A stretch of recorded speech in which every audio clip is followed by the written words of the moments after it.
Hello students, तो आखिरकार class 12th के बच्चों का भी रिज़ल्ट की जो इंतज़ार था, आपका जो इंतज़ार था वो ख़त्म हो चुका है और आपका रिज़ल्ट आ गया है। आई होप आपको सबको पता चल गया होगा कि आज आपका रिज़ल्ट डिक्लेयर हो गया है।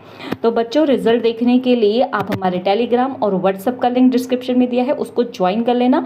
वहाँ पर लिंक अवेलेबल है, उस लिंक के थ्रू आप जो है अपना रिज़ल्ट देख सकते हैं। अगर आपके पास टेलीग्राम और व्हाट्सएप नहीं है तो आप जो है हमारे इसी वीडियो के डिस्क्रिप्शन में मैंने लिंक प्रोवाइड किया हुआ है, उस लिंक पर जाकर आप अपना रोल नंबर वगैरह डाल के अपना रिज़ल्ट चेक कर सकते हैं।